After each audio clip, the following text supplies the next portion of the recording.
श्रीमद् भागवत महापुराण प्रथम स्कंद अध्याय 17। महाराज परीक्षित के द्वारा कलयुग का दमन। सूत जी कहते हैं, शौनक जी वहां पहुंचकर राजा परीक्षित ने देखा कि एक राज वेशधारी शूद्र हाथ में डंडा लिए हुए गाय बैल के जोड़े को इस तरह पीटे जा रहा है जैसे उसका कोई स्वामी ही ना हो।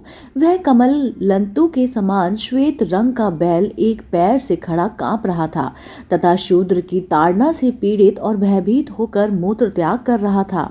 धर्मोपयोगी दूध घी आदि हविष्य पदार्थ को देने वाली वह गाय भी बार बार शूद्र के पैरों की ठोकरें खाकर अत्यंत दीन हो रही थी। एक तो वह स्वयं ही दुर्लभ पतली थी, दूसरे उसका बछड़ा भी उसके पास नहीं था। उसे भूख लगी थी और उसकी आंखों से आंसू बहते जा रहे थे। स्वर्ण जटित रथ पर चढ़े हुए राजा परीक्षित ने उनका धनुष चढ़ाकर मेघ के समान गंभीर वाणी से उसको ललकारा।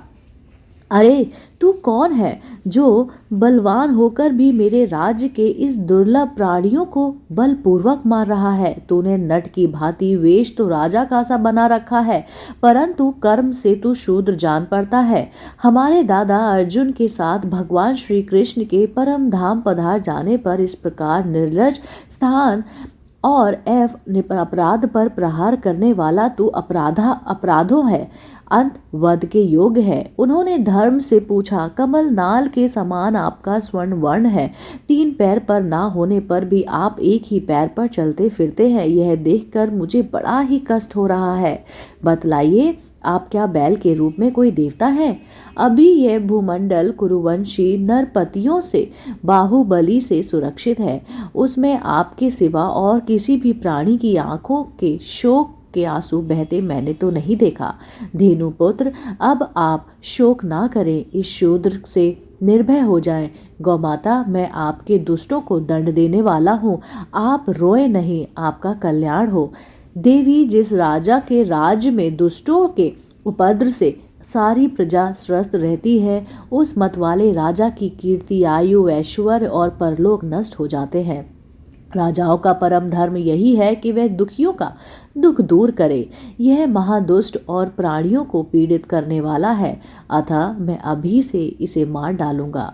सुरभि नंदन, आप तो 4 पैर वाले जीव हैं, आपके 3 पैर किसने काट डाले हैं? श्री कृष्ण के अनुयायी राजाओं के साथ और राज्य में अभी कोई भी आपकी इस तरह दुखी नहीं होगा।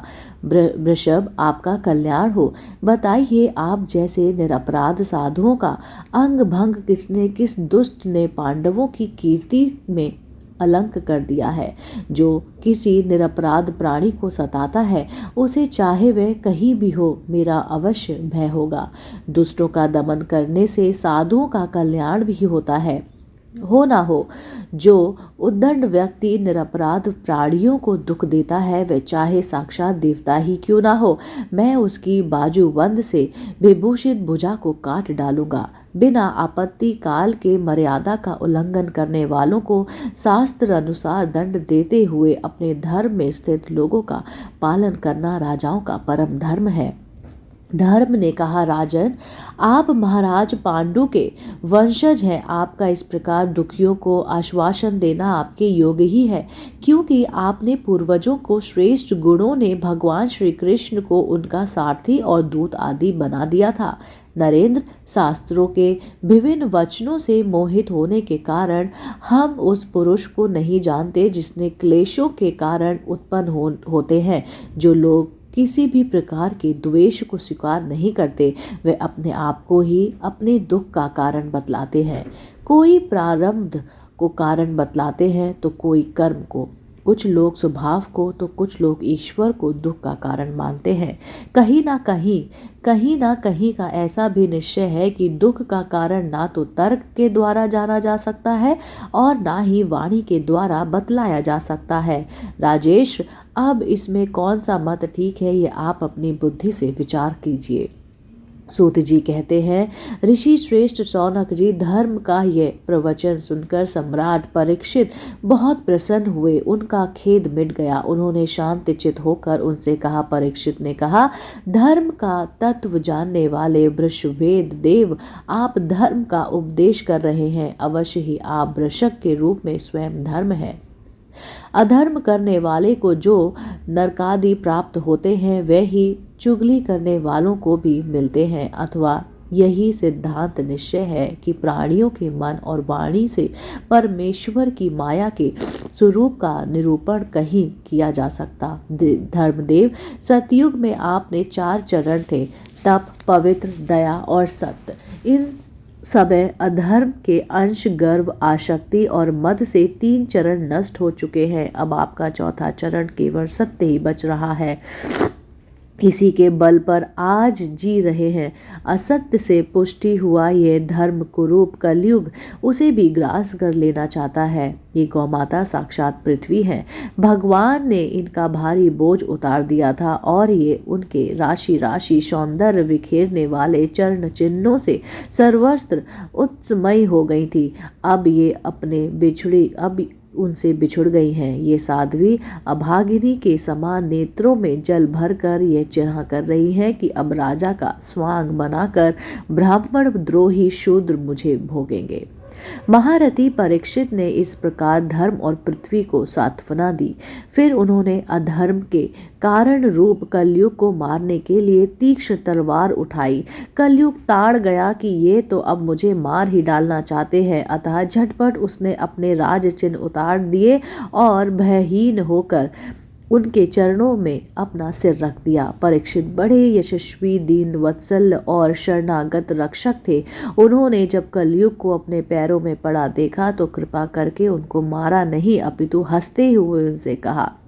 परीक्षित बोले, जब तू हाथ जोड़कर शरण में आ गया, अब अर्जुन के यशस्वी वंश में उत्पन्न हुए किसी भी वीर से तुझे भय तो नहीं है, परंतु तू अधर्म का सहायक है, इसलिए तुझे मेरे राज्य में बिल्कुल नहीं रहना चाहिए।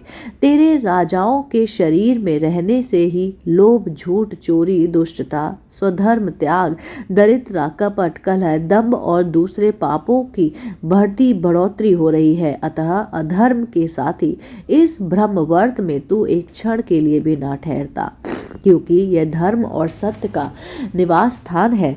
इस क्षेत्र में यज्ञ विधि जानने वाले महात्मा यज्ञों के द्वारा यज्ञ पुरुष भगवान की आराधना करते हैं। इस देश में भगवान श्रीहीन यज्ञों के रूप में निवास करते हैं।